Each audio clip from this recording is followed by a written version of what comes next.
I've always liked The Undertaker.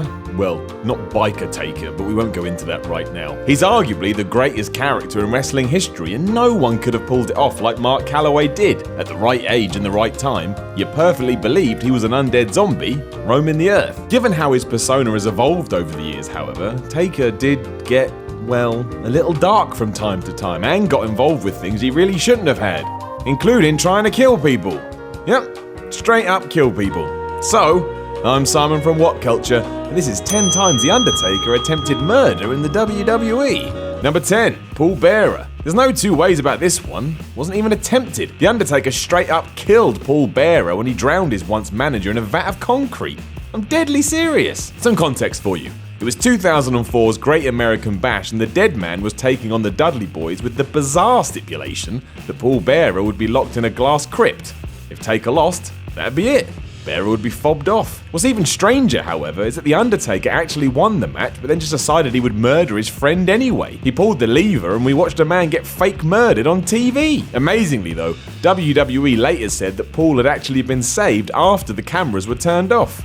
Yeah, right. Number 9, the Big Boss Man. At WrestleMania 15, The Undertaker hanged the Big Boss Man. Yep. He tied a noose to the top of the Hell in a Cell, got someone to raise it, and as that happened, the life was choked out of the policeman's body. He even closed his eyes and his dead carcass started to slowly swing from side to side. Grief. Aside from being massively controversial, you were just left to believe that the Big Boss Man was dead. It wasn't until later that, once again, WWE let everyone know he had survived. But how that was possible within the realms of the storyline is anyone's guess. The man was strung up and left to suffocate.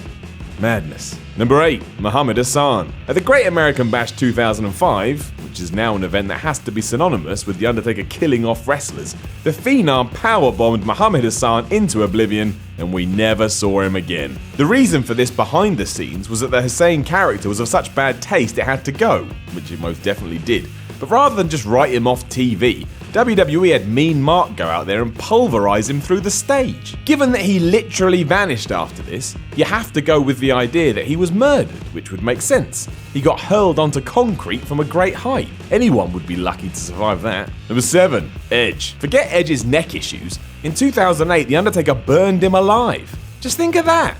Even the concept is nuts, but it actually happened. On television, in front of the world. But yes, at the end of the Hell in a Cell match, Takes chokeslammed Edge off a ladder and through the ring canvas. Now that's bad enough, but Mark clearly wasn't happy with this, so he used his evil powers to make a ball of fire engulf where Edge was. No one could survive that, and even Jim Ross screamed, "Edge has been sent straight to hell," which he had done, because he was dead. Number 6, Stephanie McMahon. Well, we all remember this.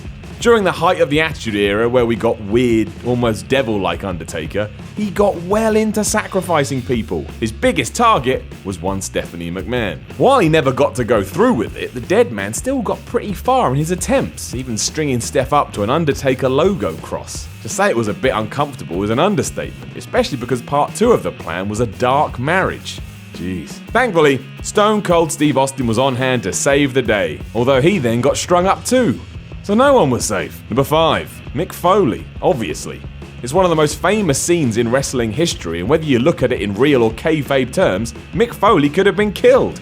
You can't chuck a man off a 16-foot high cell through a table and not think that maybe, just maybe, this could end in death. It was the same for the second plunge Mankind took too, arguably far worse than the first. His contorted body as he hits the canvas is horrible to watch. I would literally break in half if that happened to me. My legs would just attach themselves from my upper body and that would be that. How Foley not only walked away but came back in the main event at the King of the Ring 1998 is anyone's guess. Number 4, Vince McMahon. The concept of the buried alive match is weird because it essentially means try to murder your opponent and win. You can't bury someone alive in a nice way. It's horrendous. Genuinely horrendous. At Survivor Series 2003 though, Biker Taker found himself in such a contest against Vince McMahon and did his utmost to plunge the chairman of the board 6 feet under.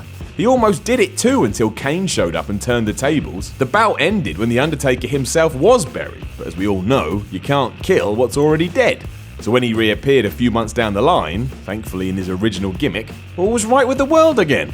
So that was nice. Number 3, Rikishi. Put The Undertaker in a Hell in a Cell match and he will desperately find ways to throw people off of it, as he did again at Armageddon 2000. Rikishi was just minding his own business at the top of the cage when Taker decided he would shove the Samoan off the top. He didn't have to do that, he wanted to, and the only takeaway is that he needed death. Luckily for Rikishi, someone had driven a truck with a load of hay in the trunk to ringside, which was exceptionally handy and never really explained. But it did save the man's life. Number 2. Kane. Like, The Undertaker has tried to kill Kane loads. He tried to kill him when they were children and Taker set fire to the funeral home they lived in. Then he tried to set him alight in the first ever Inferno match, and he tried to bury him alive all those times. Since day one, the Big Red Machine has been a target for his older brother, and it's frankly a mystery he's still alive. How he survived for this long is anyone's guess. Number 1. His parents. Remember that time Kane chokeslammed The Undertaker through their dead parents' coffins? That was a great moment, wasn't it? Didn't pro wrestling used to be better back then? In the realms of The Undertaker's character though, he did indeed kill his parents in a house fire. He even admitted to it when he had gone all dark and evil as the leader of the Ministry of Darkness. And that is some reveal. I'm amazed he didn't go to jail. I mean, something should have happened, right? Or at least a quick phone call to the police. They probably had an unclosed criminal file. Could have sewn that one right up. As it's wrestling though, all this did was make The Undertaker well cool, which is so weird, I think we'll just end the video there. Know of any other people The Undertaker is trying to kill? Which is a weird question to ask. Let us know in the comments below, and then don't forget to like, share and subscribe. Then come tell me on Twitter at SimonMiller316. I'm Simon from WhatCulture, and Undertaker, please don't kill me.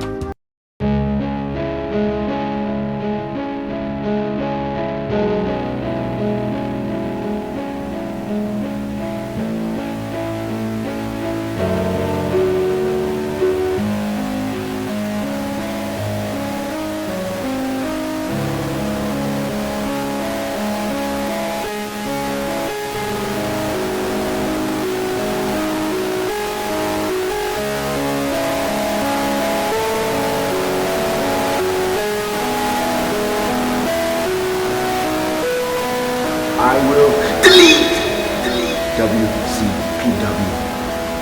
It's over!